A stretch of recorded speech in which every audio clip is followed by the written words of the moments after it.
तो भारत, जिसको हम सब आज के टाइम पे इंडिया के नाम से भी जानते हैं। एंड बहुत सारे लोग इस वर्ल्ड में ऐसे हैं, इवन इंडिया में भी ऐसे हैं, जो कि इंडिया को सिर्फ इंडिया की वजह से जानते हैं। एंड सिर्फ वर्ल्ड ही नहीं, भारत में भी बहुत सारे लोग ऐसे हैं जो कि भारत को सिर्फ इंडिया होने की वजह से जानते हैं। लाइक वो कहते हैं कि भारत उस टाइम में बना जिस टाइम में ब्रिटिश इंडिया में आए और उन्होंने भारत को इंडिया नाम दिया। अब अगर आप भी ऐसा सोचते हैं तो इन रियलिटी आपको नॉलेज लेने की खास जरूरत है। भारत का इतिहास ना तो इंडिया से शुरू होता है, ना ही भारत से। हमारा इतिहास उससे बहुत पुराना है। अगर मैं आपसे भारत के नाम बताने को कहूंगा तो उसमें से एक नाम होगा आर्यभट्ट, जो कि भारत का नाम था। अब आर्यभट्ट का नाम ही है वीरों की धरती, यानी कि आर्य।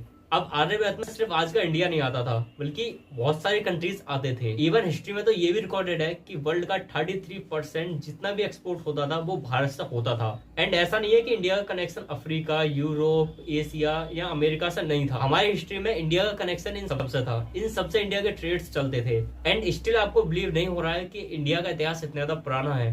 तो मैं एक बात बता दूं, आपने शायद बेबीलोनियन सिविलाइजेशन के बारे में तो सुना ही होगा, जो कि काफी ज्यादा फेमस सिविलाइजेशन है। अगर आपने नहीं सुना तो अगेन मैं कहूंगा आपको सुनने की जरूरत है। अब जो बेबीलोनियन सिविलाइजेशन है वो एक एंशिएंट सिविलाइजेशन मानी जाती है, जो काफी ज्यादा विकसित थे। एंड उस सिविलाइजेशन में इंडिया को मेलुल का बोला जाता था।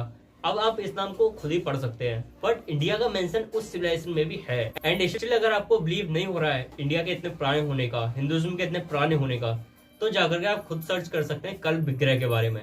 हाँ, वही कल्प विग्रह जो कि शिव जी की मूर्ति है एंड वो मिली थी एक बुद्ध मॉन्क के पास में। एंड उसकी एज जानकर आप रियली शॉक हो जाएंगे। उसकी एज है 28,000 साल।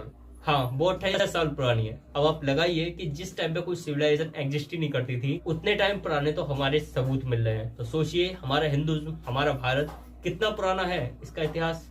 तो आप खुद सोचिए 28,000 साल। हर एक सिविलाइजेशन 5, 6, 10 इतने हजार साल पुरानी है। 28,000 साल पुरानी कोई सिविलाइजेशन हमें आसपास में नहीं दिखती है।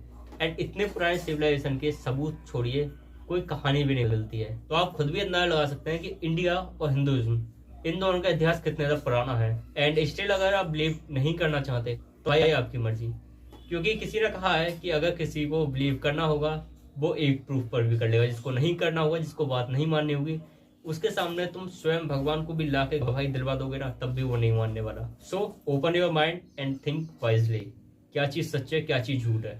एंड आज के इस वीडियो में हम यही देखने वाले हैं कि हिंदुइज्म और भारत कहाँ तक फैला हुआ था इस पूरे वर्ल्ड में, एंड किस कंट्री पर, किस सिविलाइजेशन पर, किस माइथोलॉजी पर, किस धर्म पर इंडिया का क्या क्या इम्पैक्ट पड़ा है। And back to this era, इस टाइम पर इंडिया साउथ एशिया में एग्जिस्ट करता है। And still India is 7th most biggest country of this world. But India का जो एक्सपेंशन पहले था वो अब नहीं बचा है। लाइक इंडिया के पार्ट्स होते हुए आपने तो अपनी आंखों से ही देखे होंगे। बांग्लादेश, कश्मीर, पाकिस्तान, ये तो ज्यादा पुराने नहीं है, ये तो आपके सामने ही अलग हुए हैं। एंड अगर हम इंडिया के एक्सपेंशन की और इंडिया के इम्पैक्ट की बात करें इस वर्ल्ड में, तो 1947 में इंडिया से पाकिस्तान एंड बांग्लादेश दोनों ही अलग हुए थे। एंड उसके बाद वो सेपरेट कंट्रीज बन गए थे। तो ये जो दोनों कंट्री हैं, उन दोनों में ही जो इंडिया है उसने अपना काफी कुछ लॉस कर दिया है। लाइक सिंधु घाटी की जो सभ्यता है वो पाकिस्तान के कंट्रोल में गई है, बट उसका कोई भी ध्यान नहीं रखा जा रहा है। सो पाकिस्तान एंड बांग्लादेश तो आजादी से पहले हमारे हिस्सा थे ही, बट अगर हम उससे और पहले की बात करें तो नेपाल, भूटान है जो कि इंडिया से सेपरेट हुए हैं। एंड इन दोनों कंट्रीज ने तो इंडिया में मर्ज होने की बात कही थी आजादी के टाइम पर, बट नेहरू ने उस चीज को डिनाई कर दिया था, जिसको आप मेरे पिछले वाली वीडियो में चेकआउट कर सकते हैं। एंड अफगानिस्तान, म्यांमार, ये दो कंट्रीज हैं जो कि इंडिया के मैप में आज भी दिखते हैं। अब ये दोनों कंट्री दरअसल में एक टाइम पे इंडिया का हिस्सा थे।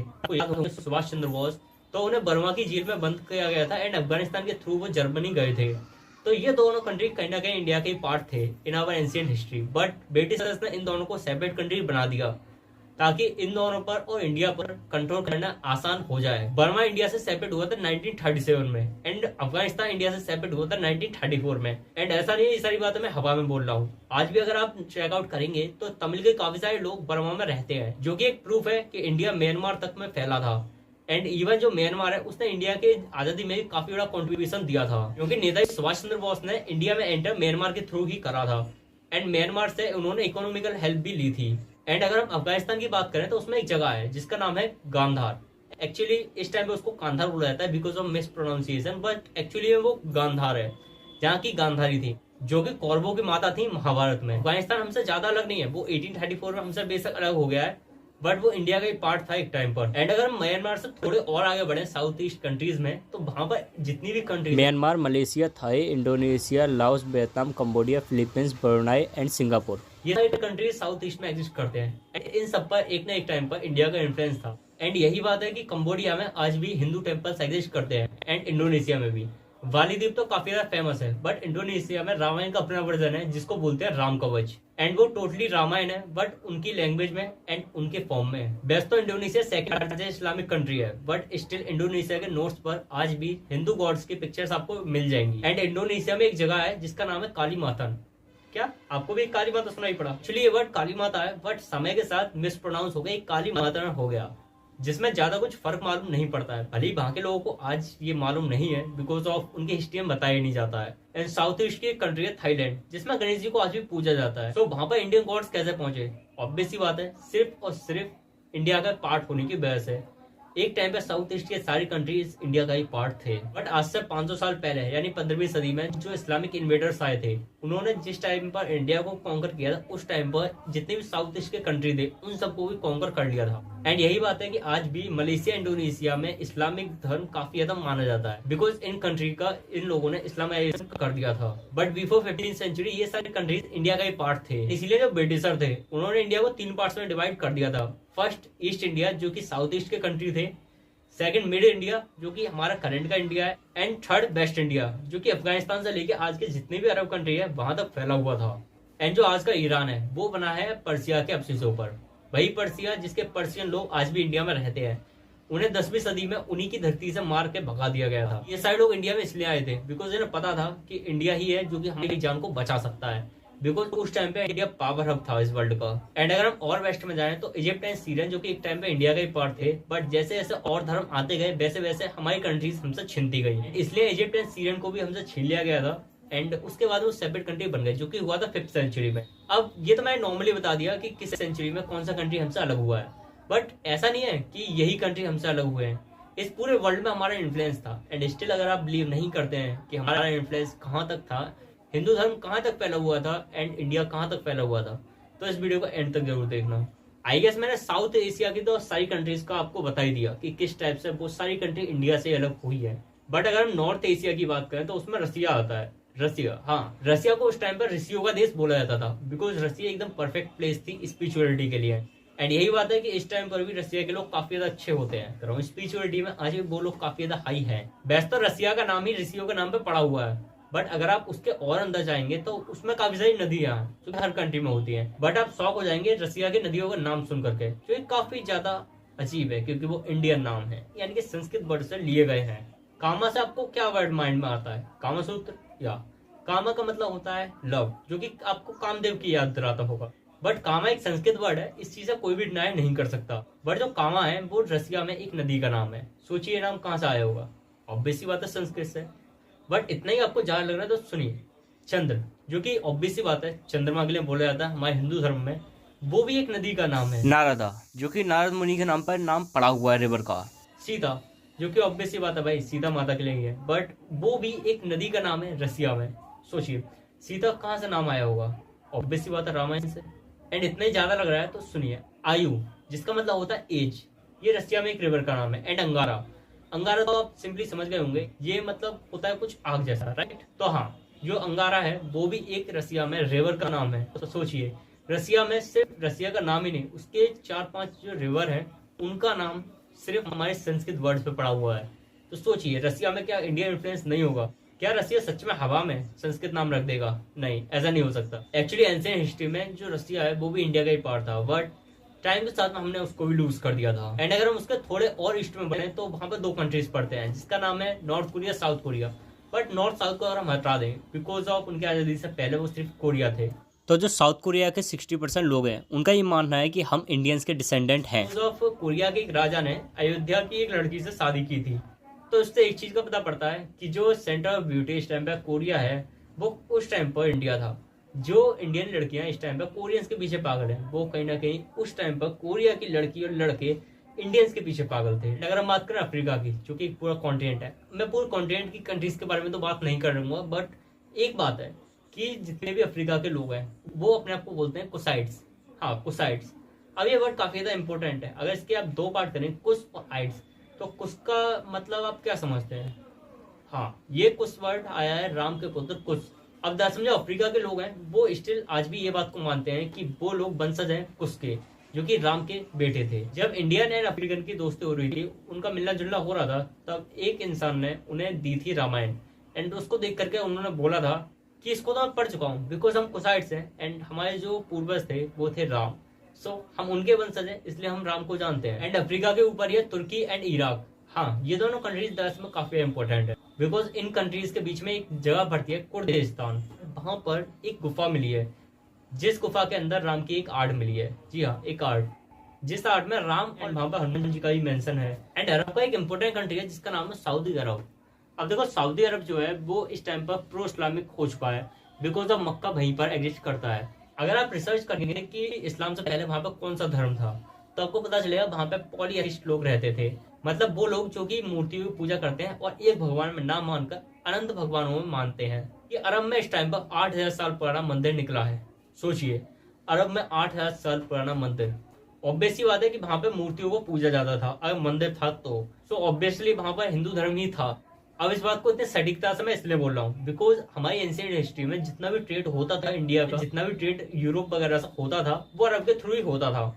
इंडियन शिप से अरब जाते थे एंड अरब से होकर के तब यूरोप एंड डिफरेंट कंट्रीज में जाते थे। एंड इंडिया के लोग जब वहां पर जाते थे तो ऑब्वियसली बात है कि पूजा वगैरह भी करते होंगे। एंड पूजा वगैरह करते थे, मतलब सिंपल सी बात है कि वहां पर वो मंदिर किसी और का नहीं, वो हिंदूज का ही मंदिर था। उसके बाद में जिस टाइम पर इस्लामिक इन्वेजन हुआ, उसके बाद में वहां से सारी की सारी मूर्तियां हटा दी गई एंड वहां पर आ गया प्रो इस्लाम। तो यूरोप, हाँ आज का यूरोप जो कि काफी ज्यादा मॉडर्न है, जो कि बोलता है कि हमें किसी मूर्ति को पूजने की जरूरत नहीं है। वो लोग किसी धर्म को क्या मानेंगे, वो लोग तो इस टाइम पे क्रिश्चियनिटी तक को नहीं मान रहे। हाँ, वो लोग मान रहे हैं डेविलिज्म को। खैर इसके बारे में किसी और वीडियो में बात करेंगे। बट अगर हम बात करें यूरोप के डिफरेंट कंट्रीज की, अगर हम बात करें इटली की, तो इटली में एक जगह है रावेना। अगर आप इसको थोड़ा क्लियर करेंगे तो आपको एक साउंड आएगा रावना। ये वर्ड आया रावण से। इटली में रेवेना में ही एक पेंटिंग मिली है, जिस पेंटिंग में एक डियर को दिखाया गया है एंड एक इंसान जो कि मुखौटा उतार रहा है एंड एक लेडीज का हाथ पकड़ रहा है। अब ये आपको सीन थोड़े किसी चीज की याद दिलाते हैं। अगर आप थोड़ी से भी इंटेलिजेंट होंगे तो आपके मन में आया होगा रामायण। जी हाँ, ये दरअसल में एक आर्ट है रामायण से। सेम वही सीन की मारिच को मारने के लिए राम गए थे एंड पीछे से जो रावण है उसने भेष बदल करके सीता जी को उठा लिया था। ये पेंटिंग इटली में मिली है, सोच रहे हो आप। एंड सिर्फ इटली नहीं बल्कि जर्मनी में भी इंडिया का इन्फ्लुएंस था। अब जर्मनी में एक रेस रहती थी जिसको कहते थे आर्यन। हाँ, वही रेस जिसके पीछे इतना सारा वॉर हुआ था। अब दरअसल वीडियो को शुरू वाला पॉइंट याद कीजिए, आर्य व्रत, आर्य जो कि इंडिया को बोला जाता था एंड जर्मनी के लोगों को बोला जाता है आर्य। कनेक्शन बेटा, ये दरअसल में इंडियन रेस ही है जो हमेशा बोला जाता है कि आर्यन द्रविड़ थ्योरी है, जो ब्राह्मण है वो बाहर से आए। ऐसा कुछ नहीं है, ब्राह्मण हमारे इंडिया से बाहर गए थे। हमारा इंडिया कमजोर नहीं है। अगर हम इतिहास की बात करें तो इतिहास में हमारे एक राजा हुए हैं जिनका नाम है विक्रमादित्य। हाँ, वही विक्रमादित्य जिन्होंने पूरे वर्ल्ड पर राज किया था। एक्चुअली में रिटर्न में उनका शासन फैला हुआ था पूरे एशिया में, या पूरे South Asia, North Asia and West Asia. And इतना ही नहीं, उनका शासन यूरोप तक फैला हुआ था एंड अफ्रीका तक भी। तो आप थोड़ा सोचिए कि क्या उनका शासन अमेरिका तक नहीं फैला होगा। एक्चुअली विक्रमादित्य के मोस्ट ऑफ जो प्रूफ थे उन सबको मिटा दिया गया था, बिकॉज जिस टाइम पर नालंदा जली उस टाइम पर इंडिया के अंदर से जितने भी हमारे रिटर्न रिकॉर्ड थे उन सबको जला दिया गया था हल्के हल्के। यही बात है कि असली रामायण महाभारत और वेदों को जला दिया गया था एंड उसी टाइम पे इंडिया का जितना भी प्रीवियस इतिहास है वो भी जला दिया गया, जिसकी वजह से आज हमारे पास में बहुत ही कम इतिहास है। ये चीज तो वेल रिटर्न है एंड हिस्टोरियंस भी इस बात को मानते हैं कि विक्रमादित्य का शासन फैला हुआ था पूरे एशिया पर एंड यूरोप पर भी। बाकी बात रही Africa and north south America की, तो हाँ वहां पर भी था। एंड अगर आपको नॉर्थ साउथ अमेरिका के प्रूफ की जरूरत है तो मैं बताता हूँ। नॉर्थ अमेरिका में एक ट्राइब रहता है जिसका नाम है होपी ट्राइब। अब ये मानते हैं कि उनके सामने 3 बार जो पूरा वर्ल्ड है उसका एंड हो चुका है एंड ये चौथी बार है। हाँ जी, युग साइकिल है हमारे हिंदू धर्म में, उसमें भी तो 4 युग होते हैं एंड ये चौथा युग चल रहा है होपी ट्राइब के हिसाब से भी और हमारे हिसाब से भी। मेक्सिको की माया सिविलाइजेशन, जो कि ऑब्वियसली बात है हिंदू सिविलाइजेशन से ही बनी थी, जिसके बारे में हम अभी आगे बात करेंगे। बट अगर हम बात करें साउथ अमेरिका की, तो साउथ अमेरिका में पेरू एक कंट्री है एंड उस कंट्री पर बना हुआ है ट्राइडेंट। ऐसा ट्राइडेंट नहीं है जो कि गड़ा हुआ हो या फिर कुछ और हो, बकायदा एक जमीन पर बड़ा सा ट्राइडेंट बना हुआ है डेजर्ट में। हमारे रामायण में जिस टाइम पे सुग्रीव ने सभी वानरों को सीता माता को ढूंढने के लिए डिफरेंट डायरेक्शन में भेजा था, उस टाइम पे उन्होंने बताया था कि जब तुम पश्चिम में जाओगे तब तुम्हें एक जगह मिलेगी जहाँ पर जमीन पर एक त्रिशूल उकेरा हुआ है, जो कि बनाया हमारे बिजली के देवता ने। ये तो चलो ठीक है, बट आज भी जब पेरू के लोगों से पूछा जाता है कि ये क्या है, तो वो बोलते हैं कि ये है एक त्रिशूल जो कि हमारे बिजली के देवता ने बनाया है। बिजली के देवता कॉमन है ना? हाँ, और ये हमारी रामायण में लिखा हुआ है। तो आप कैसे सोच सकते हैं कि साउथ अमेरिका हमसे अलग था? सो अगर हम कंक्लूड करें इस वीडियो में, तो हमें पता चलता है कि इस पूरे वर्ल्ड में जितने भी कंट्रीज हैं वो सब एक टाइम पे इंडिया का ही पार्ट थे या रह चुके हैं। साउथ ईस्ट एशिया को अंग्रेजों ने अलग कराया था, एंड मिड इंडिया में से जितने भी देश अलग हुए हैं वो सब भी अंग्रेजों ने कराए।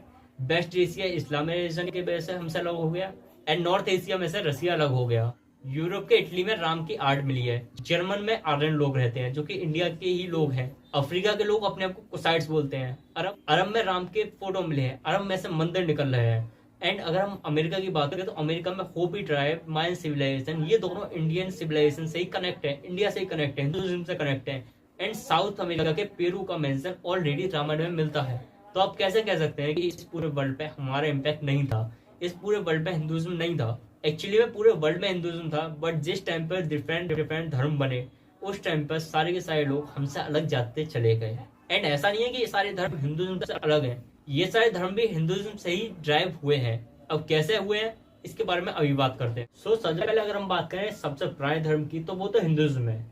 बिकॉज मैंने आपको बता दिया कि बौद्ध लोगों के पास में एक मूर्ति मिली थी जिसका नाम है कल्प विग्रह, जो कि शिव जी की थी, एंड वो 28 साल पुरानी, जिससे पुराना कोई और रिलीजन पहुंचता ही नहीं है। एंड उसके बाद में आया था पारसी धर्म। अब देखो, जो पारसी धर्म है वो कोई ऐसा धर्म नहीं है जो कि हिंदुइज्म से अलग हो, उसमें भी काफी सारे हिंदुइज्म के बिलीव्स को ही माना जाता है। एंड पारसी धर्म इंडिया से सेपरेट इसलिए हो गया था because of India and Persia दोनों में काफी बड़ा लॉन्ग डिस्टेंस का गैप था।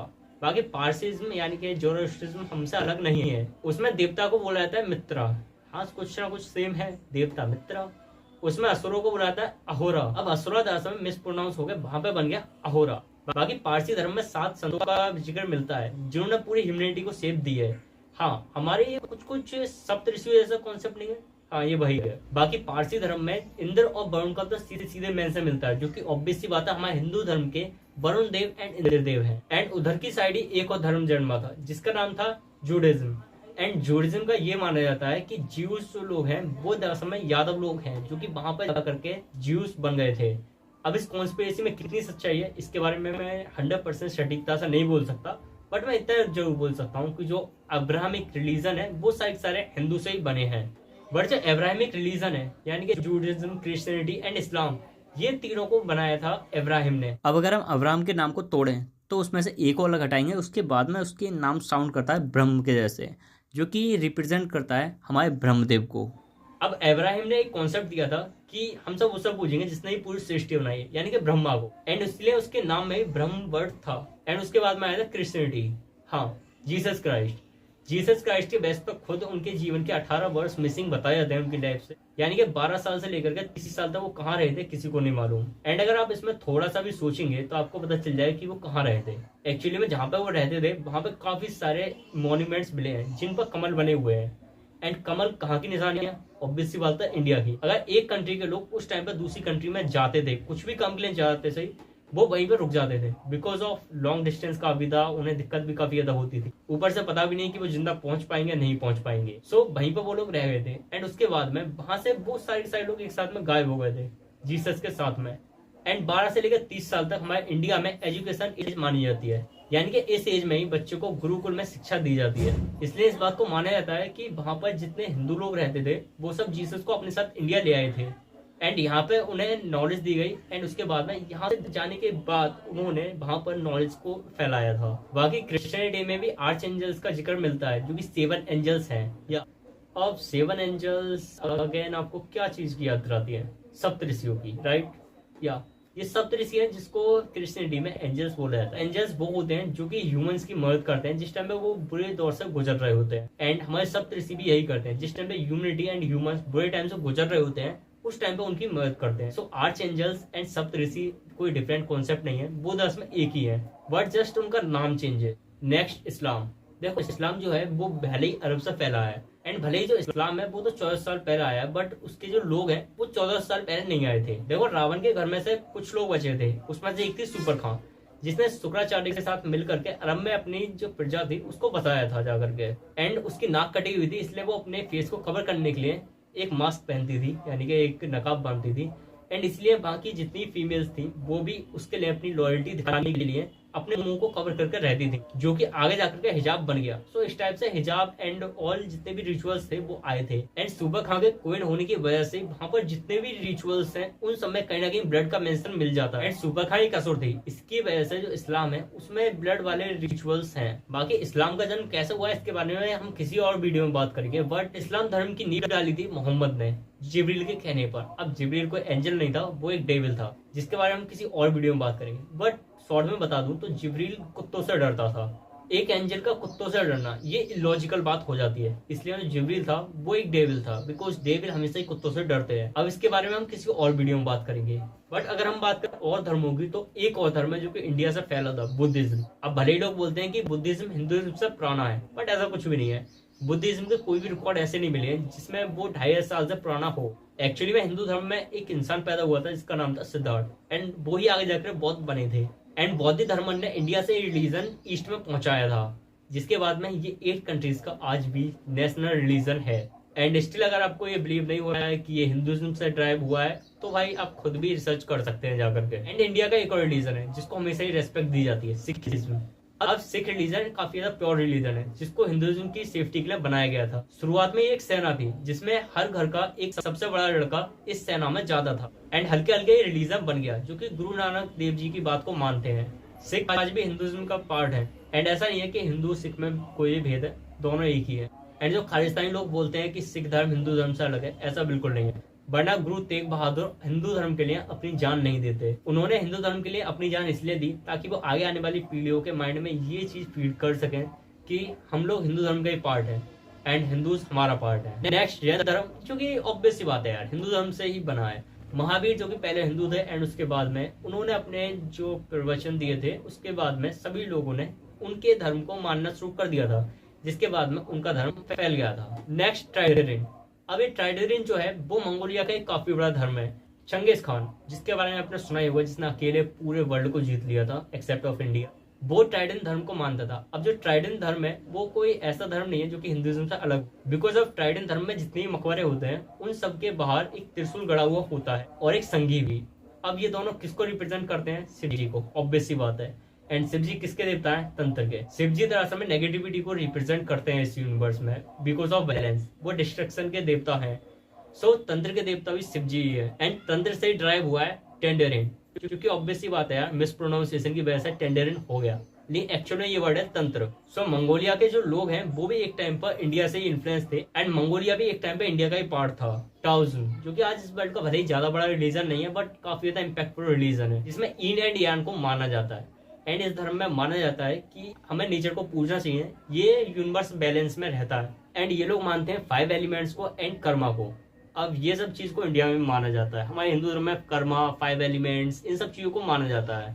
बट अगर हम इन एंड यांग की बात करें तो जो इन है वो रिप्रेजेंट करता है फेमिनिटी को एंड यांग रिप्रेजेंट करता है मस्कुलिनिटी को। एंड ये कॉन्सेप्ट अगर आपको नया लग रहा है तो जरा हिंदुइज्म की तरफ अपनी नजर दौड़ाइए, बिकॉज हिंदू धर्म में इन एंड यांग यानी कि महादेव एंड पार्वती को हमेशा फेमिनिटी के रूप में देखा जाता है, चाहे तो उनकी काली माता वाले फॉर्म में हो जिसमें वो डिस्ट्रक्शन करती है, या फिर गौरी कुष्मांडा और कोई फॉर्म हो जिसमें वो हमेशा ही फेमिनिटी को रिप्रेजेंट करती हैं। एंड दूसरी तरफ शिव जी जो कि मस्कुलिनिटी के एग्जाम्पल है। भले इस टाइम पर मस्कुलिनिटी के लिए हनुमान जी को पूजा जाता है, बट हमारे माइंड में एक चीज नहीं आती कि हनुमान जी किसके अवतार हैं। सिंपल सी बात है, महादेव के।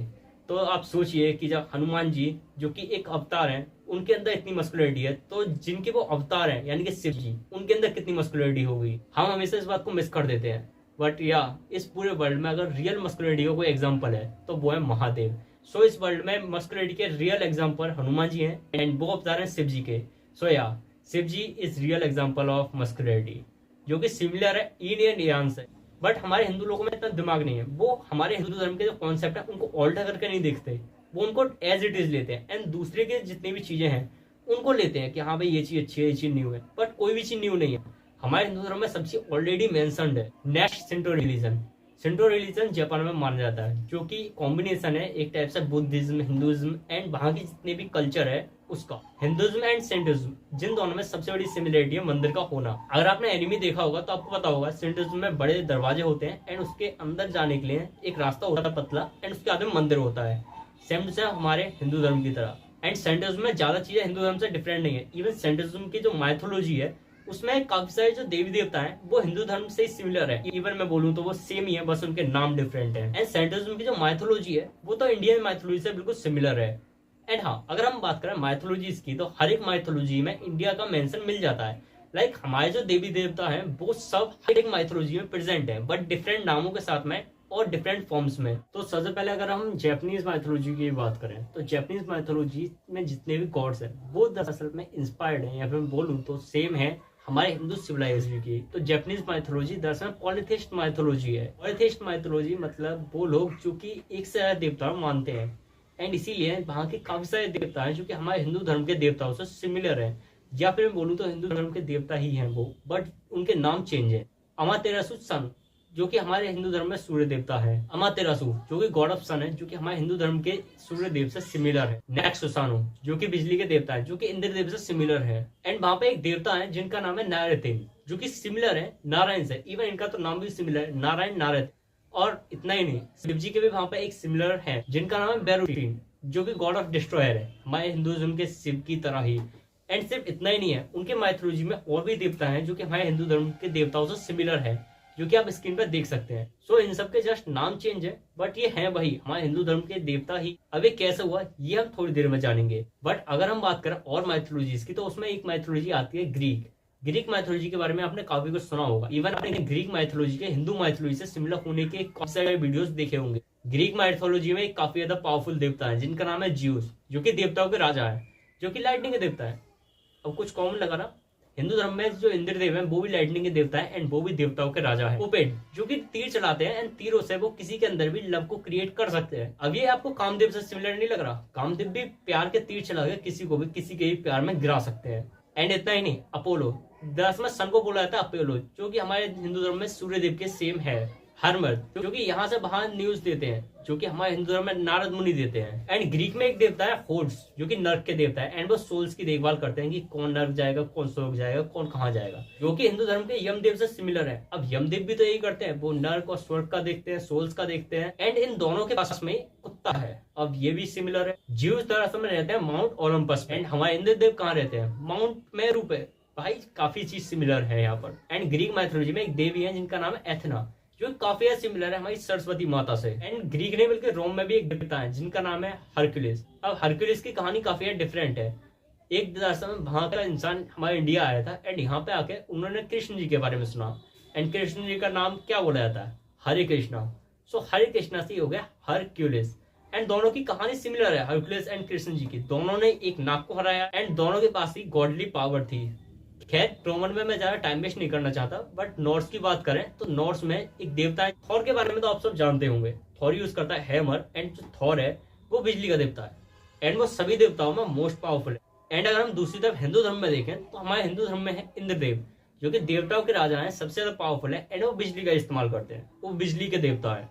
इतना सब कॉमन है ना। ये तो हो गया यूरोपियन माइथोलॉजी। एंड अगर हम बात करें एशियन माइथोलॉजी की तो वहां पर सबसे ज्यादा इंपॉर्टेंट एक माइथोलॉजी है जिसका नाम है चाइनीज माइथोलॉजी। चाइनीज माइथोलॉजी में एक काफी इंपॉर्टेंट देवता है जिनका नाम है सन गोकू। एंड सन गोकू वही है जिन्होंने देवताओं के खिलाफ में लड़ाई शुरू कर दी थी, जिन्होंने काफी बड़े बड़े असुरों को हराया था। एंड सन गोकू एक बंदर है, या वो एक बंदर है। अब ये चीज आपको किससे सिमिलर लगी? ऑब्वियस सी बात है हनुमान जी से, बिकॉज हमारे हिंदू धर्म में एक देवता है जिनका नाम है हनुमान, जिनके बारे में आप सब जानते होंगे। एंड हनुमान जी ने अकेले ही पता नहीं कितने असुरों को मारा है एंड अकेले ही उन्होंने देवताओं से तक लड़ाई की है, स्वर्ग पर चढ़ाई कर दी थी। दोनों उड़ सकते हैं, दोनों अपने साइज को ऑल्टर कर सकते हैं और भी काफी सारी चीजें दोनों के अंदर सेम है।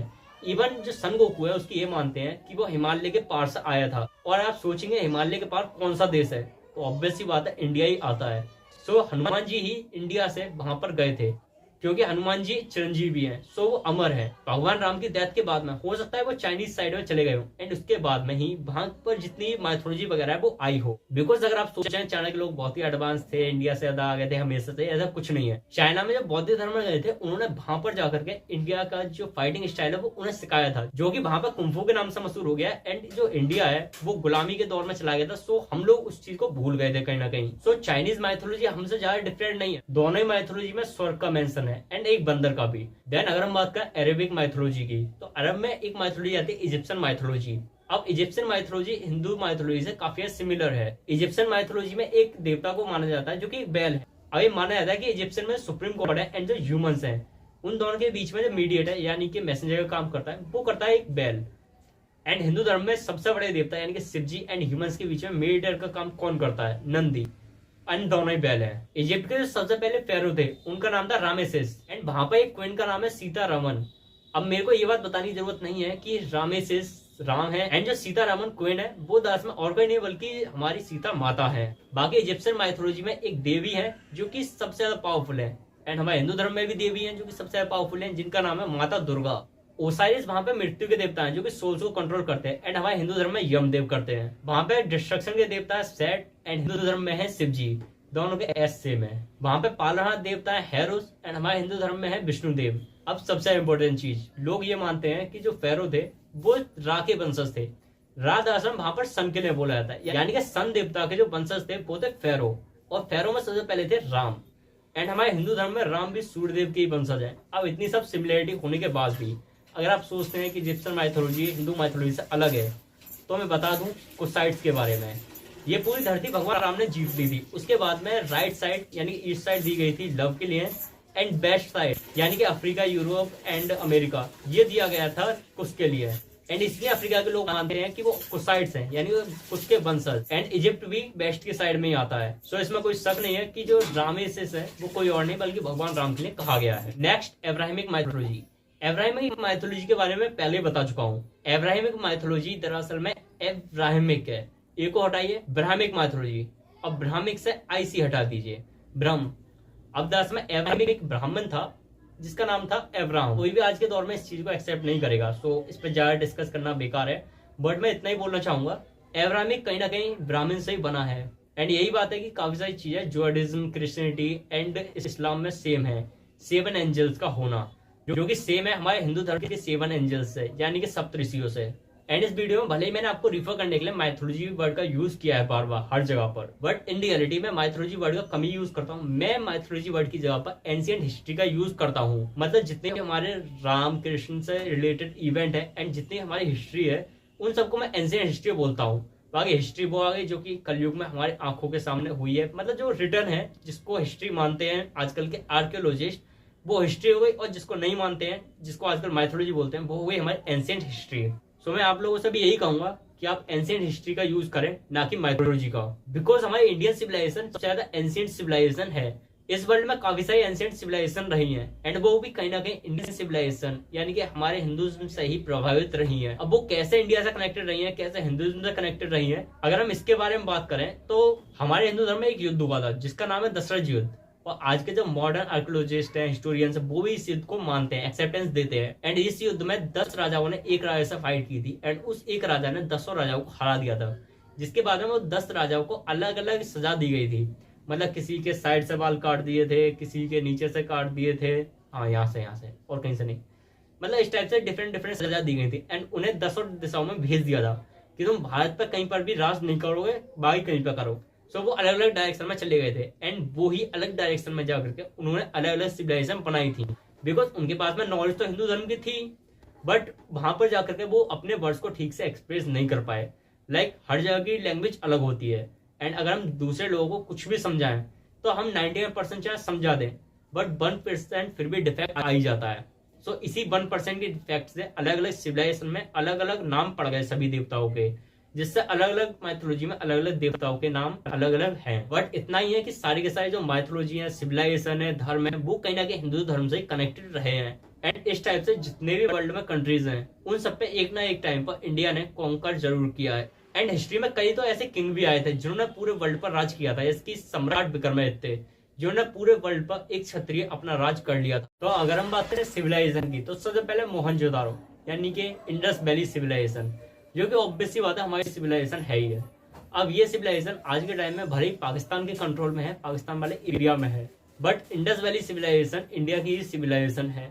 आजादी से पहले ये इंडिया में थी, क्योंकि पाकिस्तान भी इंडिया में था भाई। एंड इस सिविलाइजेशन में मूर्तियां मिली हैं, और उनमें से एक मूर्ति मिली है शिव जी की, और नंदी वगैरह की भी मूर्ति मिली है। एंड इस सिविलाइजेशन में रामायण एंड महाभारत इन दोनों के भी सबूत मिले हैं। सो ऑब्वियस सी बात है कि इंडस वैली सिविलाइजेशन में रामायण महाभारत एंड हिंदू धर्म के प्रूफ मिले हैं। तो ये सिविलाइजेशन वैदिक सिविलाइजेशन यानी कि हमारी सिविलाइजेशन से जुड़ी हुई थी, एंड हमारे हिंदू धर्म का इस पर काफी बड़ा इम्पैक्ट था। एंड अगर हम एशिया की बात करें तो उसमें एक और सिविलाइजेशन आती है जिसका नाम है इजिप्शियन सिविलाइजेशन। इजिप्शियन माइथोलॉजी के बारे में अभी हमने बात की है। इजिप्शियन माइथोलॉजी सबसे पहले जो फेरो थे उनका नाम था रामेसिस, यानी कि हमारे भगवान श्री राम थे। सो इजिप्ट के माइथोलॉजी में ही जब हमारा मेंशन मिल जाता है तो इजिप्शियन सिविलाइजेशन पर भी कहीं ना कहीं हमारा इम्पैक्ट भी होगा, बिकॉज इजिप्ट भी एक टाइम पे हमारा पार्ट था, जो कि आज से 1500 साल पहले हमसे अलग हो गया। और अगर हम प्रूफ्स की बात करें तो Egypt, African, European, American and even जितनी भी कंट्रीज़ हैं, जितनी भी सिविलाइजेशन, जितनी भी माइथोलॉजीज़ हैं, उन सब में कभी ना कभी कोई ना कोई एक बंदे का ऐसा पिक्चर, ऐसा आर्ट जरूर मिला है जिसमें उसने त्रिपुंड या फिर वैष्णव तर्क लगा रखा है, जो कि ऑब्वियस सी बात है हमारे हिंदू धर्म का ही एक एविडेंस है। और ये क्लियरली इस चीज़ को एक्सप्लेन कर देता है कि हमारा हिंदू धर्म उन कंट्रीज़ में, उन सिविलाइजेशन में, उन माइथोलॉजीज़ में, उन कॉन्टिनेंट्स में भी था, बट समय के साथ में वो खत्म हो गया। बेबीलोन एंड मेसोपोटामिया सिविलाइजेशन, ये दोनों काफी एंशिएंट सिविलाइजेशन है, एंड इन दोनों सिविलाइजेशन में ही मेंशन मिलता है हमारे इंडिया का। इंडिया को, जैसे कि मैंने इस वीडियो को शुरुआत में ही बताया था, ये लोग इंडिया या फिर किसी और नाम से नहीं जानते थे, ये इंडिया को मेलुको का बोलते थे। अब इंडिया का यहाँ पर मेंशन है, सो ऑब्वियस सी बात है India and Mesopotamia Babylon civilisation के बीच में काफी बड़ा कनेक्शन रहा होगा एंशिएंट टाइम में। इवन जो मेसोपोटामिया सिविलाइजेशन के लोग थे वो आगे जाकर के स्टिल वहीं पर रह रहे हैं, एंड वहां के लोगों का एंड इंडियन लोगों का जो कनेक्शन है वो डीएनए के थ्रू बनता है।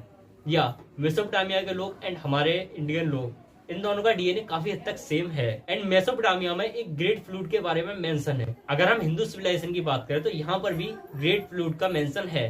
अगर आपको मत्स्य अवतार याद होंगे तो आपको पता होगा कि कुछ लोगों को मत्स्य अवतार के रूप में जो विष्णु देव है वो कहीं और से बिठा करके कहीं और लेकर के आए थे ग्रेट फ्लूड के टाइम पर। एंड मेसोपोटामिया में जो मूर्ति मिली है उसमें एक इंसान के 4 सिर है, और 4 सिर किसके है? सीधी बात है हमारे ब्रह्मदेव के। एंड शिव जी से सिमिलर भी वहां पर एक मूर्ति मिली है। सो ये कहने में गलत नहीं होगा कि जो बेबीलोन एंड मेसोपोटामिया सिविलाइजेशन थी ये दोनों ही कहीं ना कहीं इंडियन सिविलाइजेशन से प्रभावित थी, एंड हिंदू कल्चर इनमें भी था। And last Mayan civilisation. Mayan civilisation इस टाइम पर मेक्सिको में है, बट मायन सिविलाइजेशन की अगर हम बात करें तो मायन सिविलाइजेशन का फर्स्ट वर्ड है माया, एंड माया का मतलब हिंदू धर्म में जादू से होता है, मतलब छलावा, ऐसे ही कुछ होता है। मायन सिविलाइजेशन के लोग पत्थरों को पिघला करके कोई भी शेप दे सकते थे। एंड अगर हम हिंदू धर्म की बात करें तो हिंदू धर्म में जो मायासुर था वो भी पत्थरों को पिघला करके कोई भी सी भी शेप दे सकता था। क्या मायासुर? या जो मायासुर था उसका पहला वर्ड था माया, असुर तो उसका सरनेम था वैसे। सो मायासुर जो था उसने ही मायन सिविलाइजेशन को बसाया था। दोनों के पास में सेम पावर थी। मायन सिविलाइजेशन में लोग एक रात में बिल्डिंग्स को खड़ा कर सकते थे, क्योंकि काफी बड़ी पावर थी। मायासुर था वो भी एक रात में किसी भी चीज को बना करके खड़ा कर सकता था। मायासुर के पास में पत्थर पिघला करके किसी और शेप में उसे ढालने की पावर थी, एंड मायन लोगों के पास में भी थी।